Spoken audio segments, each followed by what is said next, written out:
Who is the Sentry? Who is the Void? Are they the same person? Well, let's get in there right now. My name is Lee and this is 94.3 Radio 1 and it's spoiler alert time. If you haven't watched the Thunderbolts, aka the New Avengers, go watch and then come back to this video. But here is all you need to know about the Sentry and / the Void. Make sure you like, subscribe, and of course follow this page for more content. And if you want to tell me your thoughts on the new movie, comment below. Let me know your thoughts, alright? Let's get to the Sentry and the Void.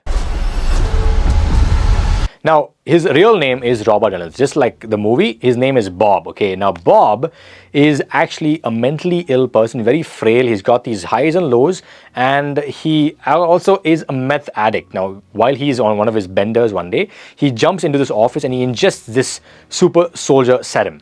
He didn't know about it, of course. Unbeknownst to him, he just thought it was some weird chemical and he drank it, and this gave him the power of 1,000,000 exploding suns. That's what he's called, okay, in the comics as well. And he's usually blonde, blue eyes, extremely strong, and he's the beacon of hope in the Marvel universe when he first came to light.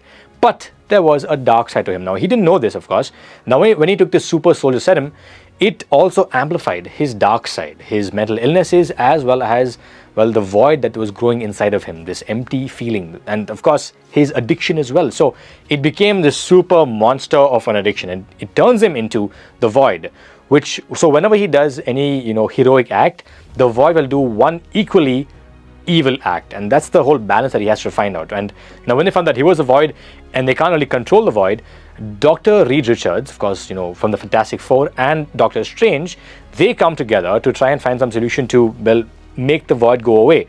And the only way to do that was to make him forget and make the world forget who the Void is. So Robert Reynolds becomes a normal person once again. His Sentry powers are still there with him, but he's not too aware of that, all right? And, well, in the movie, they didn't use this entire ending only because it's the same thing that happened in Spider-Man No Way Home. The entire world had to forget who Peter Parker even was, and that Spider-Man was Peter Parker. So they're like, you know what, this is too similar to that ending, so we're gonna not do this at all. And you just have, the whole escape room sort of thing in the movie, which is also very cool, and how he had to come to grips with his own void and how he has to, work around it. Very interesting character as well. Robert Reynolds, you see him go through a lot of phases, but let's get back to the comic book version of this character. Now, after that, of course, there are multiple fights. So they always, wait for the end to call Sentry into this, into the fight.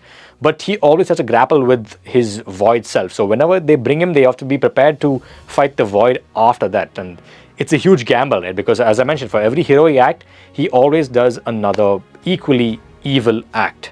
Now, does that make him a hero or a villain? That's a question we have to ask ourselves. But I think he's kind of both, right? He doesn't really know how to control the Void, and he's always having this internal war with himself. But when he's a Sentry, of course, he is extremely useful and he's extremely strong. So you got, almost like a Superman on your team, but the dark side of Superman also comes in. And it's a very cool dynamic, and that's why I like Marvel about that, because they never really give you this all superior being that's extremely powerful, right? It's always like a mix and match of both. You always have, the good and the evil in the good as well. Like Tony Stark, there were multiple iterations of him that had a major drinking problem. In fact, it's a whole series of comic books, so it's called The Demon in a Bottle. And trust me, extremely well written. Check it out. You should check out the other comics of the Sentry as well, and how he, dabbles in the Marvel universe.